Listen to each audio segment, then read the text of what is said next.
வாழ்க இவ்வையகம் வளத்துடன் வாழ்க வாழ்க. வாழ்க இம்மாநிலம் ஆழ்ந்துணர்ந்து அமைதியாக.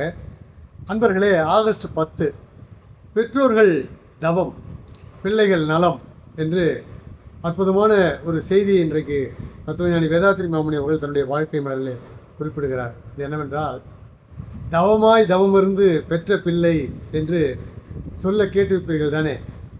அதுபோல ஒரு குழந்தையை பெற்றெடுக்க வேண்டும் என்று சொன்னால் உண்மையிலேயே தவமாய் தவம் இருக்கத்தான் வேண்டும் என்று சொல்கிறார் தத்துவஞானி வேதாத்ரி மாமுனி அவர்கள். ஒரு மரம் இருக்கிறது, அந்த மரத்தின் தன்மை, அந்த மரத்தின் நலம், அந்த மரத்தின் செழுமையை பொறுத்துதான் அதில் விளைகிற கனி, அதனுடைய சுவை. அது போலவே தான் ஒரு பெற்றோருக்கான அவர்களுக்கு உண்டான உடல் நலம், மனபலம், அதன் அளவே தான் பிள்ளைகளின் நலம் என்பதை கருத்தில் கொள்ள வேண்டும் என்று தத்துவஞானி வேதாத்ரி மாமுனி குறிப்பிடுகிறார்.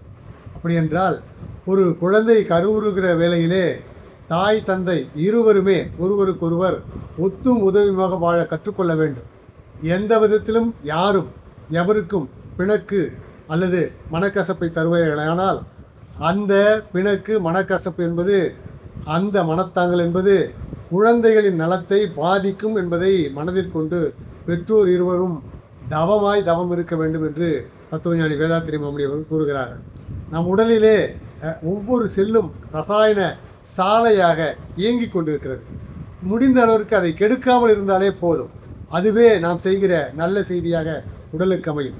அதே போல மனதினையும் அமைதியாகவும் ஆனந்தமாகவும் வைத்துக் கொள்கிற அந்த நிலையினை பெற்றோர்கள் குழந்தை பிறக்கிற கருவுறுகிற காலத்திலிருந்து பெற்றெடுத்து வளர்க்கிற காலத்திலே கடைபிடிக்க வேண்டும் என்று குறிப்பிடுகிறார். உங்களுக்கு தெரியுமல்லவா, எண்ணூற்றான் கொல் எனும் சொல் என்று வள்ளுவர் ஒரு குறளிலே சொல்லுவார். அதுபோல உங்கள் குழந்தைகளை பார்த்து மற்றவர்கள் சொல்ல வேண்டும், இவன் தந்தை, இவன் பெற்றோர், எண்ணூற்றார் கொல் எனும் சொல் சொல்ல வேண்டும் என்பதை கருத்து கொள்ள வேண்டும் என்று தத்துவஞானி வேதாத்ரி மாமுனி அவர்கள் குறிப்பிடுகிற கருத்தை உங்களிடத்தில் எடுத்துச் சொல்லி இன்றைய சிந்தனையை நிறைவு செய்கிறேன். வாழ்க வளமுடன். மகிழ்ச்சி.